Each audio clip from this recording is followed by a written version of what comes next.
Vamos falar de Vasco, eu sei que é chato, mas vamos falar sobre, ainda continuar falando sobre o balanço, também vamos falar sobre a imprensa chilena, travando aí um reforço para o Gigante da Colina e também reforçando sobre o Felipe Coutinho, tudo isso pode haver.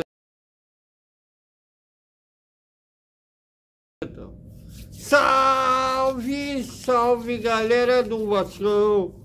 Boa noite para todo mundo, ainda na espera da CBF, mas tudo leva a crer que dia 12 a bola rola e como rola, numa Garrincha em Brasília, Vasco e Botafogo pela uma continuidade do Campeonato Brasileiro, será no caso aí a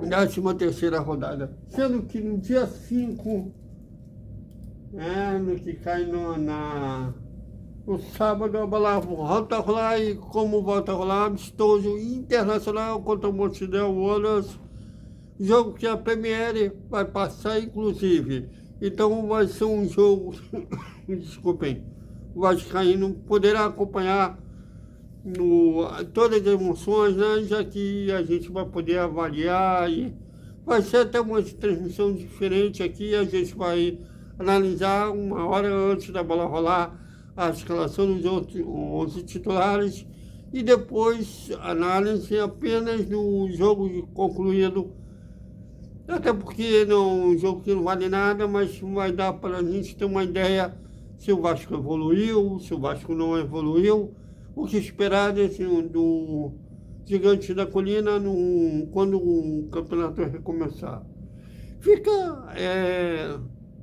até o momento sem reforços, a gente fica com um pé na frente e outro atrás do que esperar, embora tenha contratações engraxadas. O Thiago Mendes leva tudo a crer que será o primeiro reforço por assim dizer, Ademar Lopes, e só falta a staff do jogador e o Vasco acertar o tempo de duração de contrato.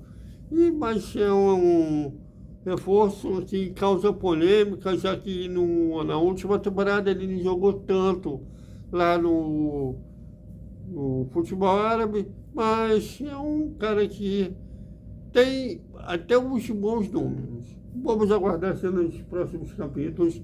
E segundo a imprensa chilena, o zagueiro Alain Salvina do Colo-Colo está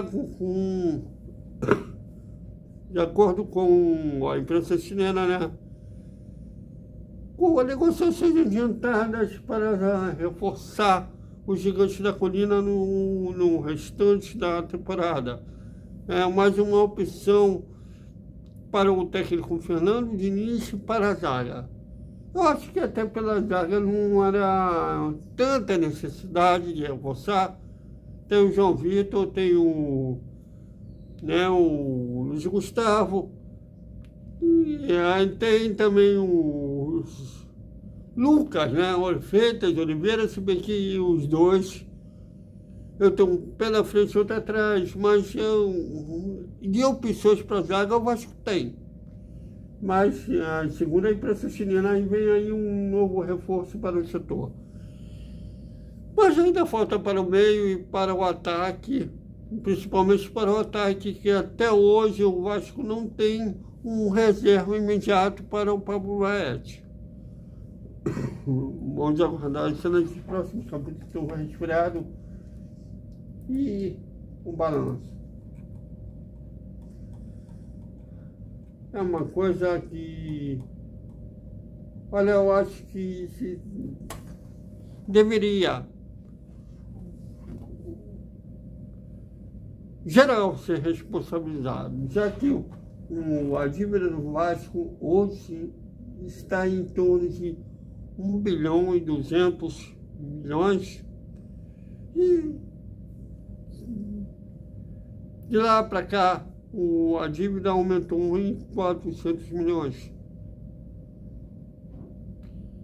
E ninguém é responsabilizado. Ah, 7,7.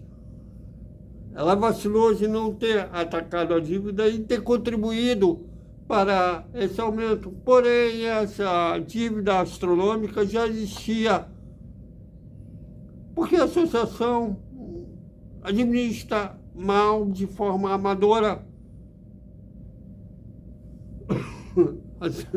Desculpem, a 77 não atacou. Fez mal ao clube, é verdade, não tem como fugir. Ela enganou o torcedor vascaíno, não só o torcedor vascaíno, a imprensa também, porque a gente era a favor da 77, porque eles vendiam coisas mirabolantes, né? O americano Jorge, por exemplo, porque o último Vasco Flamengo, antes de comprarem a SAF, dizia que era o último Vasco Flamengo, que a diferença financeira entre os dois clubes seria grande, o que não aconteceu. Desculpe, estou muito gripado. Mas eu espero que o outro, que eu já vou falar porque deve ter um outro, tenha pelo menos sinceridade com o torcedor. Chegar, olha, num primeiro momento a gente não vai montar um time competitivo, mas a gente vai atacar a dívida, e quando gerar essas dívidas, aí sim montar um time competitivo.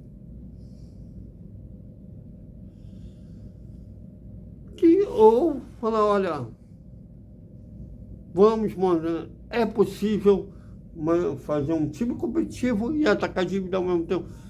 Vai depender muito desse novo investidor, porque não tem como. Eu sei que tem torcedor aí iludido que a associação sozinha se resolve. Mas, apesar da empresa não ter dado seu parecer, né, ter dado sua opinião sobre o balanço contábil do Vasco, que a dívida aumentou, os custos operacionais aumentaram. Teve um lado bom, que também as receitas aumentaram, mas no que a receita aumentou, as despesas aumentaram. Então a conta não fecha. Mas apesar da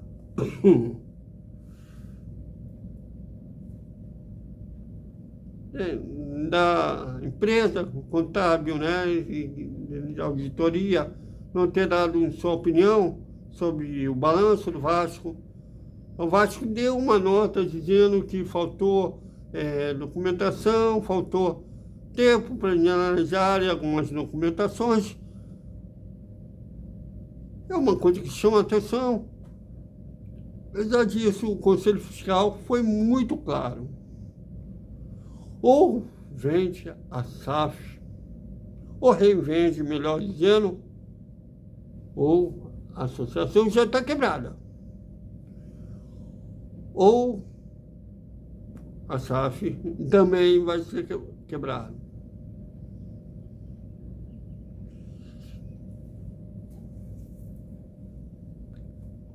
Não tem outro jeito. A revenda, para mim, ela é fundamental por duas coisas. Tira o futebol dos políticos do Vasco, vocês sabem que eu sou cético com os políticos do Vasco, que para mim, nenhum deles presta, nenhum deles, até o presente momento, me provou que eu estou errado. E por sobrevivência. Então, para mim, juntava o último ao agradável. Sobrevivência e tirava o futebol do câncer, que é a eterna briga política da Vasco. O balanço, na verdade, só me provou que defender a revenda, estou certo. Não se trata de arrogância, se trata de fato, desculpe.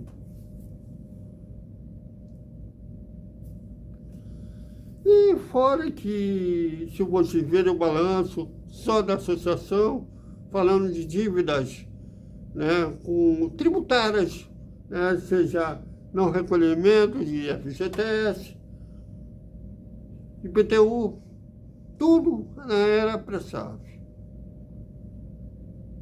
Ou seja, antes.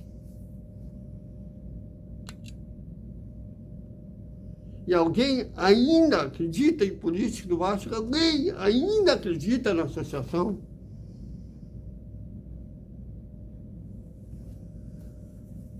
Só isso não é tirar onda, os fatos estão aí.